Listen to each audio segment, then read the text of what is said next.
Jurassic Park. Hey guys, welcome. Today I'm going to be reviewing Jurassic Park, and I'm going to be telling you why it might be the best movie ever. Is it my favorite movie? No, I'll say that right off the bat. It is not my favorite movie, but it could be considered the best movie of all time. Here's why. Let's start with the story. Now, I gotta give props to whoever wrote the novel, because Jurassic Park the movie is based on a novel. I don't know the name of the author, but let's give him props. Also, to the people who adapted the screenplay, I don't know the name of them, they get props. And I'm sure the great legend Steven Spielberg helped them out.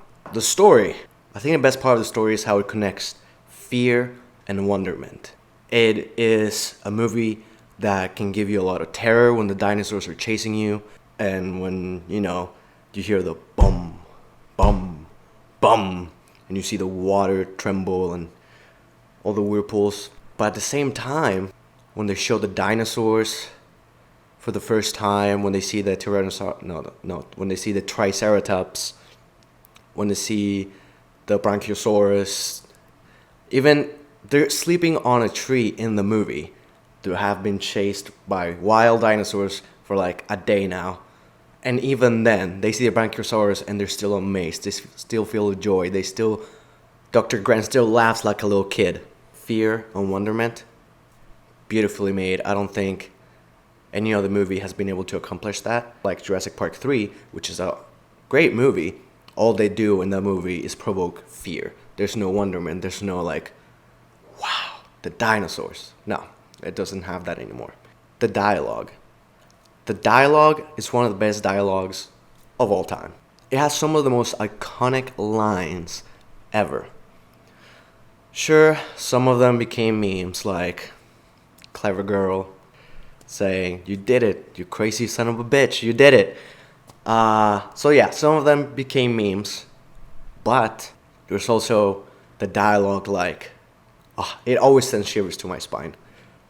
Welcome to Jurassic Park. Every time I watch that scene, every time I get goosebumps. I feel what our characters are feeling, just pure amazement at what they're watching, because they're watching something that's supposed to be impossible, and yet it's right in front of them. And every time he says that line, the character and the movie itself is telling you, we just transported you to another dimension. We transported you into the impossible, and it works every single time. Every single time. The movie brings dinosaurs in, obviously, and instead of dismissing how it happened, the movie actually explains to you the science behind it, and it does it in a way that the viewer understands it, is not confused, and can keep up with the story. Part of the way they did it, very brilliantly too, was our characters watch a little animated movie about all the science on how the dinosaurs were brought back. And, of course, we view that movie too. Explains it perfectly, you're not confused, and because they are plenty of callbacks to that throughout the movie, you understand why it's happening. And I just think that's a very, very beautiful writing, and it should get plenty of props. At the very beginning of the film, we see Dr. Grant, they're descending into Jurassic Park on a helicopter, and the helicopter is kind of rocky, it's moving, and everybody starts putting on their seatbelts, and Dr. Grant is the only one who doesn't have a regular seatbelt. He has two female parts, and what does he do? He ties them together, and that's his seatbelt. Two female seatbelts became one normal seatbelt. Now, why is this important? Because in the film, the way Jurassic Park controls its animals is by making every single one female. And then Dr. Malcolm, Jeff Goldblum, he explains how it's impossible to control dinosaurs. Then the doctors tell him, so you're telling me two female dinosaurs are somehow going to procreate? And he says, iconic dialogue, life finds a way. And it does. In the movie, it does. Because the Female dinosaur, because he has amphibian dinosaur, can transform into male if there's no males in the area. And that's what happens in the movie. Life find a way with two females to procreate and move on. Plenty of things like this in the movie. I can't remember all of them. I won't speak of all of them because you guys should watch it for yourselves. Now, the story has a great arc. It starts with you being in the sort of unknown with the characters. Like, you know where they're going. You know they're going to see dinosaurs. But the way the arc develops, it's the scientist being always right. And Dr. Hammond, or Mr. Hammond, I'm pretty sure this is Dr. too, being wrong. He's trying to defend the park. Well, the scientists, at the very beginning, they told him this is not going to work. And basically the entire story, it's proving Dr. Hammond wrong about how dinosaurs do not coexist with men. And it takes a little effort to, make him knowledgeable of the subject. But by the end of the movie, they leave the island because he doesn't really care anymore. Let me talk about the characters. This cast, I will say it, this cast is as iconic as the first Star Wars movie. I'll say it again, as iconic as the cast of A New Hope.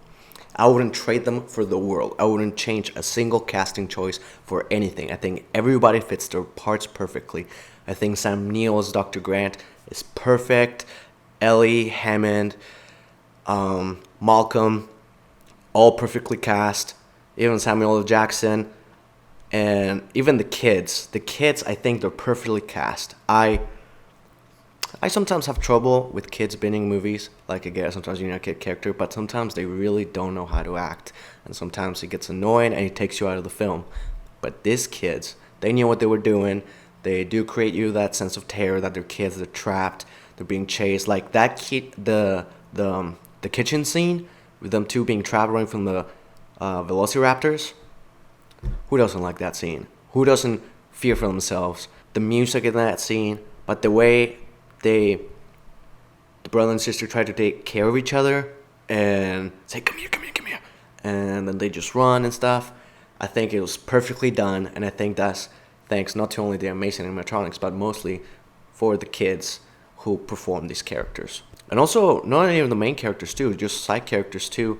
Like the lawyer, I wouldn't want to trade that cast. Sure, he's not in the movie that long, but I still think it's important. Also, the guy that works in Jurassic Park, that is kind of like a hunter. He works with the velociraptors. He has that cool accent. I wouldn't trade anything for the world. I think it's iconic. And I'm glad that they're respecting the characters and bringing them back into the Jurassic World movies, slowly and steady, instead of just showing them in your face, because then they could ruin the characters. And I'm glad they're not doing that. Now, the special effects. For an old movie, some people expect to go into the movie and already be looking at the special effects like, that ain't good. But no, Jurassic Park. Jurassic Park has the benefit that it was trying stuff out and at the same time it was using animatronics. In some scenes you can tell which one is what, like when the T-Rex escapes his cell thing, whatever. You can tell that is special effects. But it looks so good. It doesn't take you out of the experience some movies do with special effects. It's very important for special effects department to keep the audience engaged and not have to look at something and be like, that's fake, because that takes you out of the story. And the way they did this animatronics were amazing. Like the Triceratops, the way Dr. Grant leans on it and then it just breathes. Iconic. The Velociraptors, when you see the claws trying to grab the door. Iconic. When you see the T-Rex trying to eat the kids while they're pushing the glass on the car. Iconic. There's so many good things about this film. Like when the Jeep's about to come down and crash into Dr. Grant and the little girl. That looks so good. It gives you a sense of terror. It's so good. The special effects are so good. The sets too. I mean, they obviously film in beautiful Hawaii, but it does feel like you're in a very Costa Rican tropical island. and that there's actually all these giant pieces of security around it. And I just think they did that so perfectly. I think that maybe some people look over, but I noticed the last time I was watching the film is that every time the movie has a chance to do it, they show the Jurassic Park logo. Now you might be wondering, why in the frick does he care about that? Well, maybe it was not intended to, but the way it made me feel is every time they show the Jurassic Park logo, they're trying to show the dream that Dr. Hammond had. And remember, the entire story is about proving Dr. Hammond wrong, that this is not a park, that this should not exist in the first place. So every time there's like establishing scene or something, they show the Jurassic Park logo, again pushing you towards like, this was the dream, this was supposed to be a park, this was supposed to be for families to enjoy, for him to enjoy, because spend no expense. It was not about making money, it was about showing the world what he could do. And sometimes they do it in simple ways, just showing the logo on the Jeep before they get out of the Jeep. But sometimes they do it in a way that they're showing like a lunchbox and t-shirts and the cups that they were going to sell to kids. And it just shows you all these tiny dinosaurs, and it shows you what it could have been. And again, it's such a simple way to do it. Just show the logo constantly to remind you what this was supposed to be. Now, the movie, I think one of the biggest benefits of the movie is that it was directed by Steven Spielberg. Absolute legend. In case you don't know, he's made movies like Jaws, Lincoln, E.T., Ready Player One most recently. When he made the Jurassic Park movie, this was Spielberg at its prime. Capture every shot so perfectly. The fear, the wonderment, the questions that they had with each other, like the debates of like, should this be done, should this not be done. The pacing of the film is really good because you're never like, they're rushing into getting to a place or they're taking forever getting to a place. The moments of tension, like when Ellie is flipping up all the lights and Timmy, it's climbing down the electric fence and you can feel it that it's about to happen. All those moments of tension, it's no thanks to good writing, but absolutely great directing. If you have a chance, please go check it out on Netflix.